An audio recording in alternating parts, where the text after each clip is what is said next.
अब हम insert a tail के कोड पे चलते हैं। तो I would want to create my link list की क्लास ओवर हियर। ये हमारी माई लिंक लिस्ट की क्लास हम इनहेरिट करेंगे लिंक लिस्ट की क्लास से, पब्लिक इनहेरिटेंस करेंगे हम, और यहाँ पे सिंपली ये जो फंक्शन है हमारा इंसर्ट ए टेल का, इसको ओवरराइड करने की कोशिश करेंगे। किसी ना किसी वैल्यू को हम इंसर्ट कर रहे हैं। यहाँ पे एक लिंक लिस्ट में इंसर्शन के सिर्फ और सिर्फ दो केसेस होंगे। पहला केस वो होगा जब आप एक एम्प्टी लिंक लिस्ट में किसी वैल्यू को इंसर्ट करना चाहेंगे। अगर हेड है equal to null ptr and tail is also equal to null ptr, तो आपकी लिंक लिस्ट क्या होगी? एक एम्प्टी लिंक लिस्ट। और एक है हमारा इसके अलावा दूसरा केस जो कि एल्स के अंदर हम लिखेंगे। तो दोनों केसेस के अंदर हम एक नोड बनाएंगे। यहाँ पे हम सबसे पहले यहाँ पे एक पॉइंटर लेंगे नोड टाइप का। हमारे केस में लेट से हम उसका नाम रखते हैं nn। एक पॉइंटर का काम होता है किसी ना किसी मेमोरी को पॉइंट करना। अगर आप इस तरह किसी पॉइंटर को डिक्लेयर करेंगे in such a way that your pointer is not pointing anywhere, इसको आप कहेंगे एक वाइल्ड पॉइंटर। अगर आप एक पॉइंटर को डिक्लेयर करते हैं in such a way that it is not initialised, it would be pointing to some random memory location, और इस स्टेज के ऊपर आप अपने पॉइंटर को कहेंगे एक wild pointer. You would never want your pointers to be wild pointers. आप हमेशा चाहेंगे कि वो कहीं ना कहीं पॉइंट करें।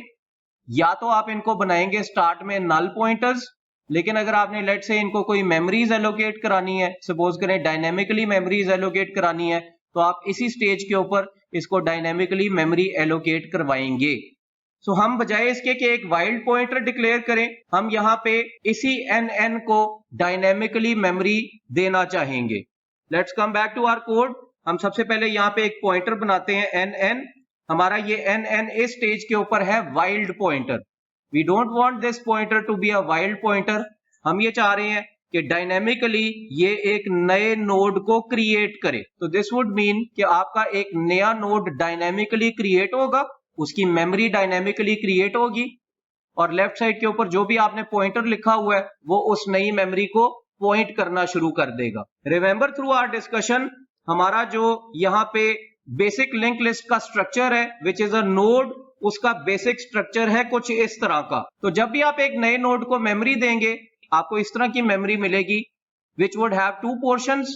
पहला पोर्शन होगा डेटा का एलिमेंट और दूसरा पोर्शन होगा the pointer to the next.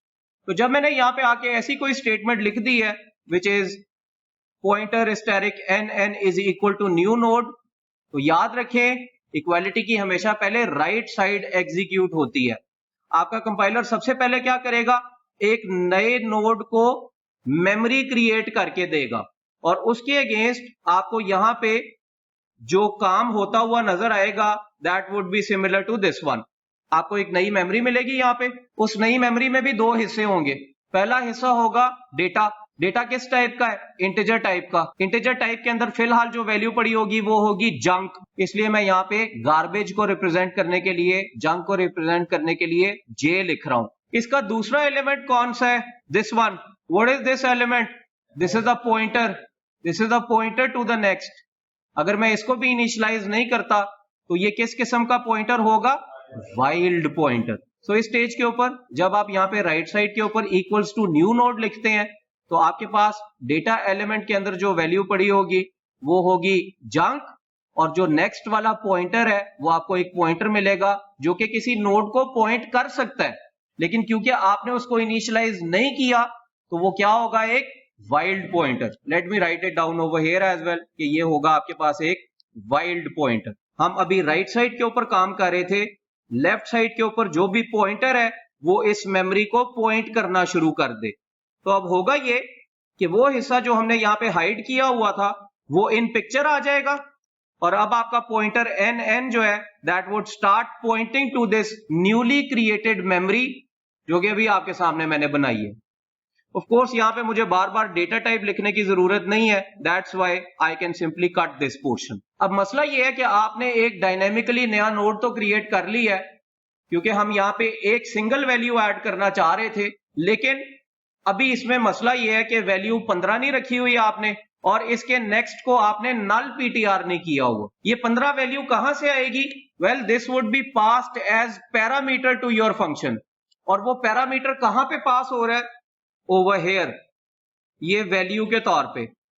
सो सबसे पहले आप ये चाहेंगे कि आपका ये जो नया नोड है इसके डेटा का एलिमेंट बन जाए इक्वल टू वो वैल्यू जो कि आपने इस फंक्शन को पास की हुई है। हमारी डिस्कशन को आसान रखने के लिए अब से मैं हमेशा इक्वालिटी की राइट साइड पहले लिखा करूंगा। देखिए मैं करना क्या चाह रहा हूं, मैं किसी चीज को इक्वल टू वैल्यू करना चाह रहा हूं, हमेशा राइट साइड पहले चलेगी। अब एक चीज आपने याद रखनी है सिर्फ कि इक्वालिटी के राइट साइड के ऊपर जो भी डेटा टाइप है ना, सो इस वक्त राइट साइड के ऊपर जो डेटा टाइप है that is integer data type. इसके लेफ्ट साइड के ऊपर जो डेटा टाइप है उसकी टाइप एग्जैक्ट वो होनी चाहिए जो कि राइट साइड के ऊपर डेटा टाइप है। तो देखिए अब आप इसके लेफ्ट के ऊपर नेक्स्ट नहीं लिख सकते। नेक्स्ट क्यों नहीं लिख सकते? क्योंकि नेक्स्ट की डेटा टाइप क्या है? Node pointer. आपको यहां से इंटीजर डेटा टाइप कौन सी नजर आ रही है? डेटा। किसका डेटा आपको चाहिए? न्यू नोड का डेटा। अगर तो न्यू नोड डायनेमिकली आपने ना एलोकेट किया होता तो आप यहां पे लिख सकते थे nn डॉट डेटा, बट क्योंकि आपकी ये एलोकेशन डायनेमिक है इसलिए आप यहां पे डॉट नहीं लिखेंगे बल्कि एरो हेड का सिंबल इस्तेमाल करेंगे। Whenever things are created dynamically, तो आप कभी भी डॉट के थ्रू चीजों को एक्सेस नहीं करते, डॉट के थ्रू आप उसके एट्रीब्यूट्स को एक्सेस नहीं करते, आप एरो हेड के थ्रू एक्सेस करते हैं। तो हम अब यहाँ पे जे जहां पे लिखा हुआ है उसको मिटा देते हैं और यहाँ पे वैल्यू रखवा देते हैं जो कि हमारे केस में है 15। हमारे सिंगल नोड की एंट्री के केस के अंदर वैल्यू तो चले यहाँ पे 15 पड़ी हुई थी, इसके नेक्स्ट के अंदर क्या पड़ा हुआ था? नल पीटीआर। आई थिंक अब इसकी स्टेटमेंट लिखना is quite easy for me. मैं जाता हूं हमारे कोड में और सबसे पहले मैं किसी चीज को करना चाहूंगा इक्वल टू नल पीटीआर। देखिए नल पीटीआर मैं किसी डेटा को नहीं कर सकता, मैं नल पीटीआर करूंगा किसी पॉइंटर को। आप जरा इधर आ जाए यहाँ पे और ये देखें कि न्यू नोड का डेटा और न्यू नोड के नेक्स्ट में से कौन सी चीज पॉइंटर है? नेक्स्ट। तो आप यहाँ आए यहाँ पे वापस और यहाँ पे लिख दीजिए लेफ्ट साइड के ऊपर nn arrow head next equals to null PTR. This would no longer remain as a wild pointer. This would become a null pointer. There are 3 golden rules of pointer. Rule number 1, जब भी आप किसी pointer की बात करेंगे तो right side के ऊपर हमेशा पड़ी होगी मेमोरी और लेफ्ट साइड के ऊपर हमेशा पड़ा होगा पॉइंटर। अगर आप दो पॉइंटर्स को इक्वल करते हैं, सो फॉर एग्जांपल आप यहां पे लिख देते हैं, सपोज करें कि दो पॉइंटर्स हैं आपके पास, एक है पॉइंटर ए, एक है पॉइंटर बी। आप यहां पे ऐसी कोई स्टेटमेंट लिख देते हैं a इक्वल्स टू बी। इसका ये मतलब है कि b कोई मेमोरी है, एक पॉइंटर b जो है जिस मेमोरी को पॉइंट कर रहा है, पॉइंटर a जो है वो उसी मेमोरी को पॉइंट करना स्टार्ट कर देगा। तो सपोज करें कि यहां पे आपके पास b जो है वो एक किसी मेमोरी को पॉइंट कर रहा था, व्हाटएवर दैट मेमोरी इज। जब आप यहां पे स्टेटमेंट लिखेंगे a इक्वल्स टू b जैसी, पॉइंटर b जिस मेमोरी को पॉइंट कर रहा है पॉइंटर a भी उसी मेमोरी को पॉइंट करना शुरू कर देगा। तो इन द एंड आपका जो माइंड है उसके अंदर जो एक पिक्चर आनी चाहिए that should be this one, कि ये काम होगा। जो दूसरा रूल है वो ये है कि always evaluate the right hand side first. आप सबसे पहले देखें कि राइट हैंड साइड पे क्या लिखा हुआ है, आप उसको प्रॉपरली इवेल्युएट कर लीजिए और जो भी रिजल्ट है उसको उठा के फिर लेफ्ट हैंड साइड पे जो कुछ भी लिखा हुआ है उसमें लाके स्टोर कर दीजिए। बाय द वे ये पॉइंटर से रिलेटेड कोई खास रूल नहीं है, हमारी प्रोग्रामिंग चलती ही इस तरह। आप जब भी किसी इक्वालिटी को देखते हैं, इक्वालिटी मींस असाइनमेंट स्टेटमेंट, तो हमेशा असाइनमेंट स्टेटमेंट की राइट साइड को देखिए, राइट साइड को इवेल्युएट कीजिए और जब तक वो प्रॉपरली इवेल्युएट नहीं होती, जब तक आपको ये नहीं पता चलता कि आपकी राइट साइड के ऊपर स्टेटमेंट का रिजल्ट क्या है, तब तक आपको लेफ्ट साइड के ऊपर आने की जरूरत नहीं है। हमारा जो तीसरा रूल है वो ये कहता है कि अगर आपने लेट से इक्वालिटी को एग्जीक्यूट करना है तो राइट साइड के ऊपर जो डेटा टाइप है that must be equal to the data type जो कि लेफ्ट साइड के ऊपर पड़ी हुई है, with a certain exceptions of course. अगर आपको पॉलीमॉर्फिज्म का आइडिया हो तो लेफ्ट साइड के ऊपर डेटा टाइप जो है वो पेरेंट टाइप की हो सकती है। अगर आपको इम्प्लिसिट और एक्सप्लिसिट टाइप का स्ट्रिंग का आइडिया हो तो आपको ये पता है कि अगर राइट साइड के ऊपर डेटा टाइप डबल की पड़ी हुई है और लेफ्ट साइड के ऊपर डेटा टाइप इंटीजर की पड़ी हुई है तो ऑफ कोर्स आपकी एग्जैक्ट वैल्यू नहीं स्टोर होती, डेसिमल पॉइंट जो है वो ड्रॉप कर दिया जाता है, सिर्फ इंटीजर वैल्यू स्टोर होती है। तो of course as a general rule of thumb आपकी data types of right hand side और left hand side should be same. Come back to our code. Now we are at this portion when our link list is empty. मैं चाहूंगा कि equality के right side के ऊपर मैं लिखूं NN. अब इक्वालिटी के राइट साइड के ऊपर अगर मैंने NN लिखा हुआ है तो मेरे तीनों रूल्स को यहां पे देख लेते हैं. Rule number 1, right hand side के ऊपर पड़ी होगी मेमोरी, विच मीन्स कि यहाँ पे NN का मतलब NN का पॉइंटर नहीं है. NN जिस मेमोरी को पॉइंट कर रहा है, I am talking about that particular memory. आपके माइंड के अंदर सबसे पहली चीज जो आनी चाहिए दैट इज कि I am not talking about the pointer NN over here.